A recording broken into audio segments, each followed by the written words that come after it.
next guy up is graduating. So give him a big hand to Chris Kawata.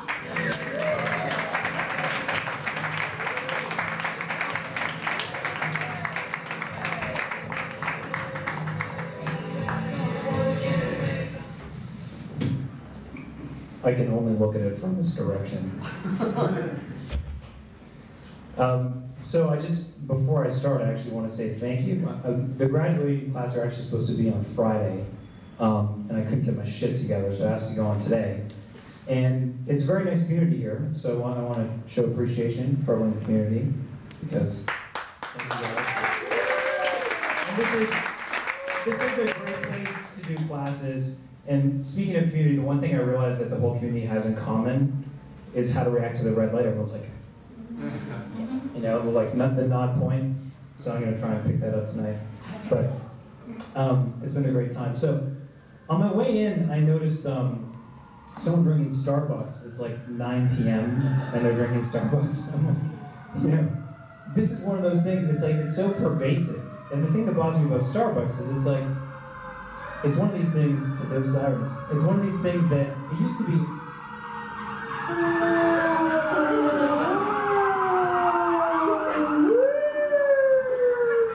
this is what my house sounds like, by the way, as I'm moving. Back to Starbucks. So Starbucks is one of these things where like it used to be optional and now you have to do it. It's kind of like shaving your balls. It's so irritating. So, what's her name? What's it? Bridget. Bridget. Are you single, Bridget? No. Do we have any single ladies in the house? All right. Well, all right, single ladies, I have a little advice for you. Don't worry, I'm not going to pick up on anyone. I'm married, don't worry.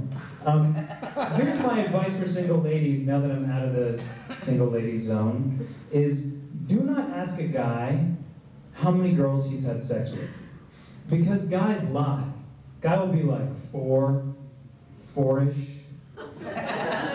Oh, did I mention I counted using the base 17 numbering system? Did I mention I counted using increments of 1/8? But you know, girls lie too. I have this buddy Bill, he lives in Florida. And Bill meets this girl, they have this like really romantic night on the beach, and you know, they're looking up afterwards, and she reaches over and grabs his hand, and she's like, Bill, you're only the third person I've had sex with on a beach. This year. And Bill's like, it's January 2nd. So, anyways, I got married, I got out of this whole scene. And September 15th, my wife's over there. Supporting. You know, marriage has a bad reputation. I was pretty nervous to get married. And everyone's like, oh, your wife's gonna tell you what to do. And I realized now, I was like, my wife doesn't tell me what to do. She tells me what not to do. So the other thing though is, you know, a bit of a bad reputation about being married is, you know, everyone's like, the sex goes away. So about a month before my wedding, I sit my brother down and I was like, Steve, is it true? Is the sex gonna go away? He's like, no way, man.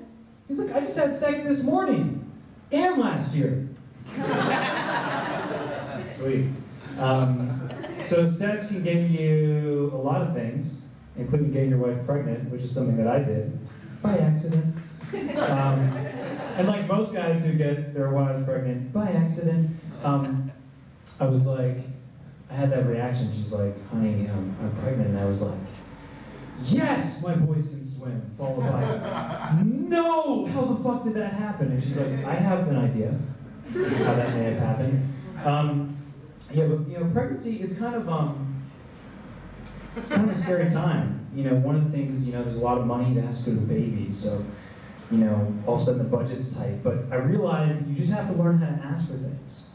So it's like, honey, I need a big screen TV for the baby. And there are a lot of things I need for the baby. But you know, she's telling me I need to act a little bit more like a family man. To which my response is, Vegas is a family destination. You know? But it can be a little nerve-wracking. You know, we're 20th week of pregnancy. Michelle couldn't feel the kicking, so I aimed a little higher. All right, that's it for me, guys. Thanks so much.